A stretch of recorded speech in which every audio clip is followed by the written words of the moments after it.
Well, here we are post-season. I don't usually do any videos like this until shed season, but I had the time this year and the availability, and so I decided I'm going to do something about kind of providing just some general nutrition and giving back, not only to the deer but to all the wildlife. So I'm headed back in right now to grab a camera that I know is dead. I'm gonna grab that camera and put some new batteries in it, and I'll show you guys what I'm up to today as far as what I'm putting out and why and how I place it. So I'll be back soon.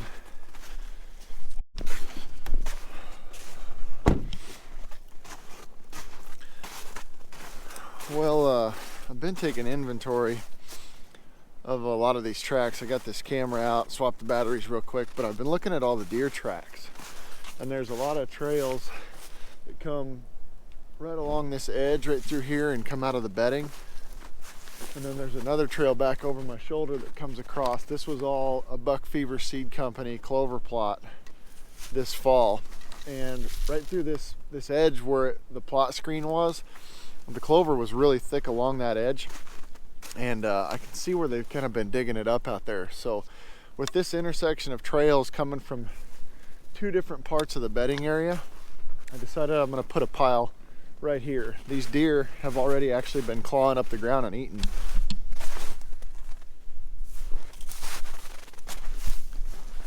So they're already naturally digging this up because there's green grass down there.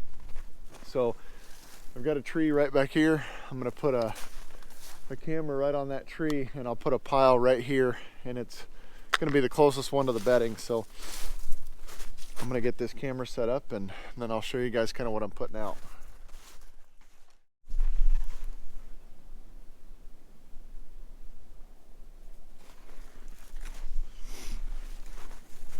So this will be my fourth pile on this farm, and what I've been doing is 3 alfalfa bales, and these are 4th and 5th cutting pure alfalfa bales, which should be extremely high in protein and nutrients, which is what the deer need.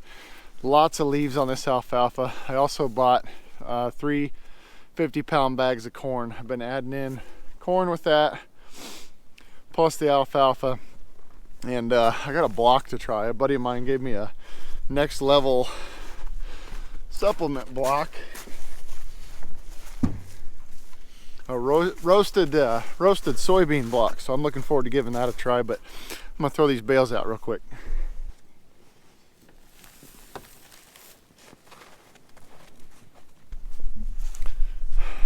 The important part, if you're throwing out alfalfa bales too, is there's lots of leaves in here. So you pull these squares apart and they come into slices.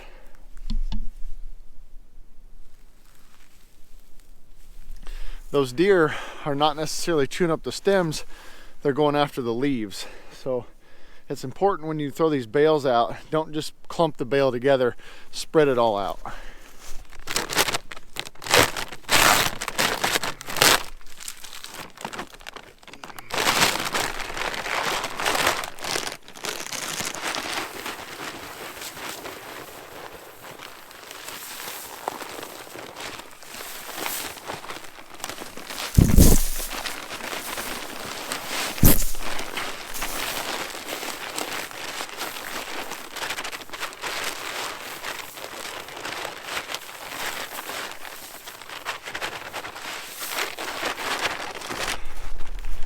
And that is how I do my best to give back to the wildlife. Birds will feed on this, other animals, deer. It just helps everything. With all this snow and brutal temps, it's not hurting these deer in the least bit to eat something that benefits them.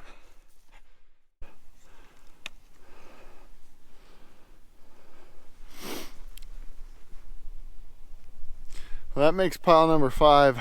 That's going to conclude what I'm doing here today. Again, the whole purpose is giving more than I take. I was very fortunate this year to take 2 really good bucks off this farm. My daughter shot her first deer,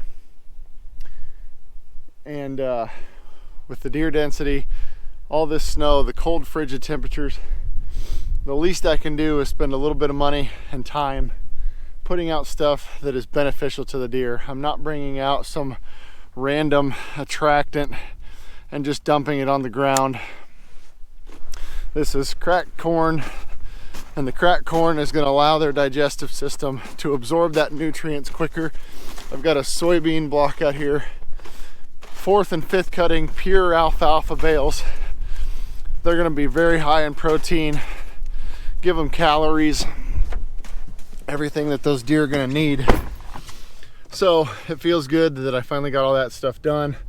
5 piles, 5 cameras. I'm going to get to watch the fruits of my labor come to fruition, and ultimately I just feel good knowing that I'm helping the deer, I'm giving back, contributing to the wildlife, being a conservationist. It's all part of the circle. We like killing deer, we like hunting deer, and we got to keep them healthy and keep the herd healthy, populated, so we can continue to enjoy this resource. So anyway, that's going to wrap it up for today. Hopefully it was not too boring for you guys, but that's just kind of what I do for the late season. I'll do this about every 2 to 3 weeks until about the middle of March, so, or until the snow's gone. So we'll see. Thanks for watching, you guys.